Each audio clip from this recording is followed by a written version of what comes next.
بلکہ تم ہر روز ایک دوسرے کو نصیحت کیا کرو۔ آج کے لیے ہماری پہلی تلاوت مقدس پالوس رسول کا خط عبرانیوں کے نام 3 باب 7 تا 14 آیات مقدسہ۔ اے بھائیو، جس طرح روح القدس فرماتا ہے، اگر آج تم اس کی آواز سنو تو اپنے دلوں کو سخت نہ کرو، جیسا کہ تلخ اشتعال کے وقت امتحان کے دن بیابان میں کیا تھا، جہاں تمہارے اجداد نے آزمایا، امتحان کیا اور 40 برس تک میرے کاموں کو دیکھا۔ اس لیے میں اسی پشت سے ناراض ہوا اور کہا کہ ان کے دل ہر وقت گمراہ ہوتے رہتے ہیں اور وہ میری راہوں سے نا واقف رہے۔ چنانچہ میں نے اپنے غضب میں قسم کھائی کہ یہ میرے آرام میں ہرگز داخل نہ ہوں گے۔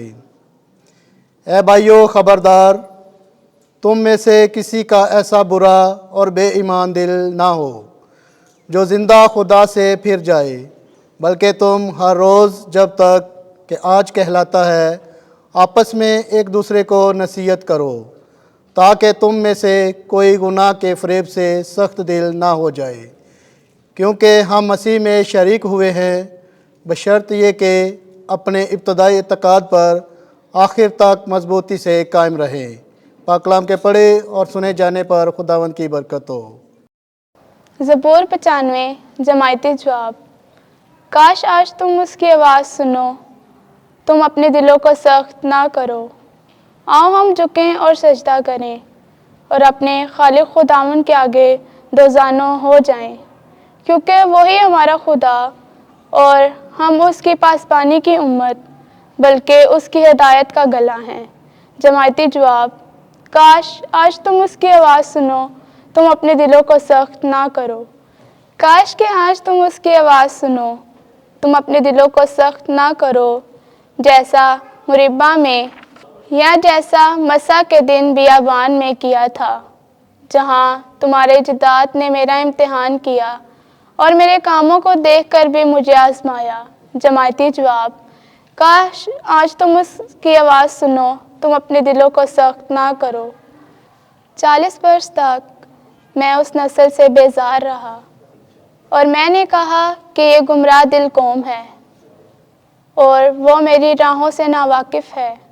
چنانچہ میں نے اپنے غضب میں قسم کھائی ہے کہ یہ میرے اطمینان میں ہرگز داخل نہ ہوں گے۔ جماعتی جواب۔ کاش آج تم اس کی آواز سنو، تم اپنے دلوں کو سخت نہ کرو۔ خداوند آپ کے ساتھ ہو۔ انجیل مقدس مرکز کے مطابق اے خداوند تیری تمجید ہو۔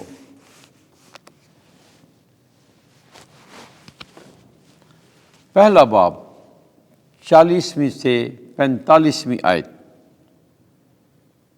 اس کا کوڑ جاتا رہا اور وہ پاک صاف ہو گیا۔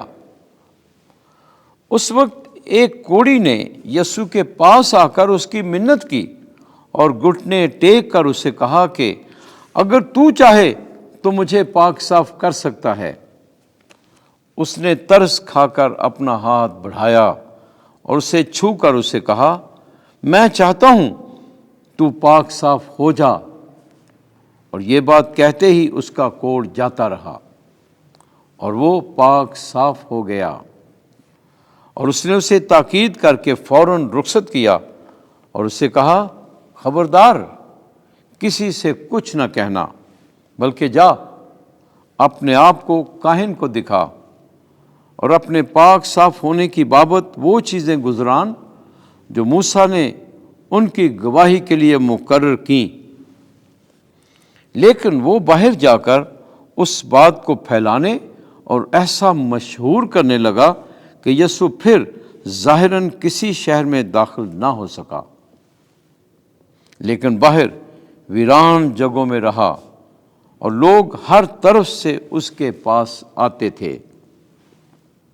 انجیل مقدس کے وسیلے سے ہمارے گناہ معاف کیے جائیں۔ اے مسیح، تیری ستائش ہو۔